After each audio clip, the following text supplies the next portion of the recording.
Hi, I'm Adam, This is Kevin. and we are Tech Guys Who Invest. This is the place for business people and investors to learn all about investing. We offer a fresh perspective on what it's like to have a day job while investing, and we share lessons learned on our investing journey. Our vision is to educate and entertain you while adding tons of value to your daily commute. Welcome to our show. Hello, everybody. Welcome back to another weekly episode of the Tech Guys Who Invest podcast. First and foremost, we want to wish you a Merry Christmas. Merry Christmas, everyone. Now, one of the themes that we've been running into a lot from our most recent episodes with Chris Salerno and Tyler Chesser is adding value to other investors, especially if you are an active real estate investor. Even if you are more on the passive side, adding value is almost like a gift to other investors that you are giving. As such, we wanted to give you tips and ways that Adam and I are adding value to other investors. Yeah, so it just felt like a great Christmas theme to talk about giving to others. And, one of the ways that Kevin and I both do that is by adding value. And so we thought it'd be really neat to share ways we do that. These are ideas we hope you use. And maybe there are some you use that we won't talk about. We'd love to hear from you about those. One of the ways I like to add value is through education. And Kevin, I know you do as well. In fact, that's one of the reasons we started this show together. It's because we like to help people learn things that we've learned and share those things with them. So that's one of the biggest ways I like to add value is by educating other people. And a lot of times, the interesting thing about that is I'm teaching myself too. Agreed. I will constantly find that I learn things by teaching other people, and we'll have really rich discussions where nuances or different perspectives on it come out during that. Yeah, 100%. I love to educate. I love to share ideas, and I love answering questions wherever I can, fill in the gaps for people as far as knowledge goes. So that being said, if you want to reach out to us, talk to Adam about multifamily, talk to me about notes, tgwipodcast.com/contact, book a time on our calendar. We'd be more than happy to answer whatever questions we can in regards to multifamily investing or note investing. And I've done that for a couple friends. They've reached out and I said, hey, book a time on my calendar instead of having to go back and forth kind of thing. And we have a half-hour conversation or an hour conversation just talking about notes, understanding, hey, where are you at? What can I help you with? And what do you need help? Where can I point you in the right direction kind of thing? That's a classic example of giving back right there. You're sharing your time in addition to the education and the help you're giving people who do that. So when Kevin encourages you to sign up and talk to us, that's genuine. We would love you to. Sometimes people are a little bit timid to do that if they don't know us or haven't interacted with us before. But that's one of the things we enjoy doing is just kind of helping people out. So if you're thinking about it, do it. Go for it. We'd love to talk to you. Oh, and we love talking about real estate and the mindset of investing. So yeah, it wouldn't be a burden to us. We more than welcome it. Yeah. So I was going to say another way I like to give back or add value to other people, especially investors, is through the giving of my time. And that's a classic example right there. I actually value that more than anything. My time is my most precious thing. To give a few minutes to someone, just talking to them, for me personally, is a really big deal. And so I see that as one of the best ways I can help someone is to give them my time. And then I try to make what I do give them as valuable as possible. So how do you try to make it as valuable as possible? I guess let's say somebody books a time on your calendar or somebody runs into you, asks you questions about multifamily. What are ways that you yourself have added value? Yeah, I think it's by focusing on the high value items, and you get to that quickly by talking about what goals are you trying to achieve? What would you like to get out of this? What outcomes do you see this leading to? Once you clarify that, you can focus on that and, not waste it with fluff or things that aren't very meaningful, but getting right to it. Now, there are certain times, like in casual conversation, if you're just hanging out with a friend, it's totally okay to be that. And in that case, it's not a waste of time.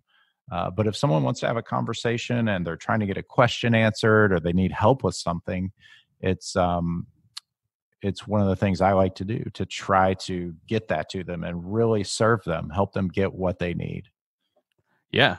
And for me, the way I would add value also, like you said, is understanding what they're trying to do. Because if somebody said, hey, talk to me about note investing, I could talk aimlessly in one direction, but it might not be the direction you want to go. So conversing with them, remembering that you're trying to understand how you can add value by talking to somebody. And then when I figure that out, most of the time it's giving resources to them. Whatever resources I'm leveraging to learn about the industry, about note investing, I throw it at them. I give them books, I give them Facebook groups, I give them podcasts that I listen to, sometimes even specific podcast episodes. Hey, this is most important, or this is one that I learned so much from. And I give that to them because I think it's worth its weight in gold. Yeah, I think that's great. Active listening allows you to do that with them.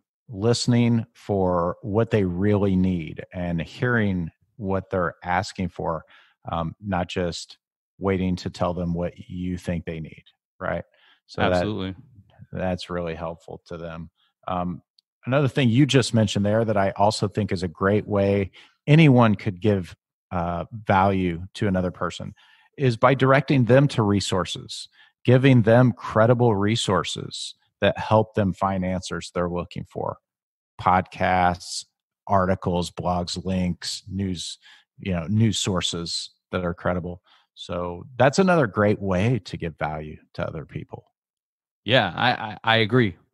Because you're actively learning something, you're actively searching, and you have to, it's okay to think, oh, I learned this. Don't assume that somebody knows it. Because I think that it's also great if you share something that you've learned, it shows that you are making an effort to try and build the relationship, trying to add value. And I think that comes across really well. So I think that it's don't be afraid to share something, because I don't think you'll be faulted for, oh, I already saw that article. At least the people that I know, I don't expect them to be like, why would you share this with me? Yeah, and I think that's sometimes where people are reluctant to share because they think maybe this is common sense. People already know this, or it's so basic. I'm sure they would know that, but that's all relative to where you are, and you may that may actually be very valuable to someone who hasn't heard it before. And another quick and easy way to add value to people is bring people together. And it could be something like starting a meetup or just something like that, right? If you wanted to bring an actual community together, you could do that. You could do it on Facebook. You could create a Facebook group for something that is pertinent to what you're trying to achieve. But another thing you can do is brokering introductions, making sure that, hey, I for example, I had a friend that needed a type of a real estate attorney just because he was having issues with a property manager. And of course, I have a real estate attorney on my team. So I messaged Sean Yesner of Crushing Debt Podcast. He was our guest on episode 10. He knows real estate law in Florida. So I brokered an introduction between my friend and my attorney just because I think that they would be a good fit for each other. Yeah, that's one of the most valuable things you can do is connect people who are going to be able to either do some kind of business together or help each other out in some way. I think that's pretty awesome. Yeah, so sharing information also I think is a good way. As an educator, it may just be sharing an article, generating a discussion. Although on Facebook, things can get kind of weird when you share things with certain people disagreeing with you, whatever it may be. Everyone's got an opinion, which is fine. But as long as it stays like in a civil discussion sort of thing. But sharing the information that you read about investing or finances or anything that you're really passionate about, I think could be a good way to add value as well. Kevin, are there any other ways you can think of to add value that we haven't covered yet? Not that I can think of. Well, some of our listeners may have some ideas. And if we haven't mentioned something that you use and you find to be a great way to add value to others, we would love to hear about it. So send us an email, techguyswhoinvest@gmail.com. That's it for this episode of Tech Guys Who Invest. This is Adam. And this is Kevin. Thank you so much for listening to us. Don't forget to join our Facebook page where we're building a community of investors so that we can share ideas, tips, and other ways to help us get out of the rat race. If you found value in this podcast, it would mean the world to us if you could share it with your network. Lastly, we love feedback. It's how we get better. So if you wouldn't mind spending 30 seconds and leaving us an honest review on iTunes or Stitcher or whatever platform you're using, that would be super sweet. If you want to get on Adam or Kevin's calendar, go to tgwipodcast.com/contact. We want to help you invest safely, wisely, and ultimately get you out of the rat race. Thanks again.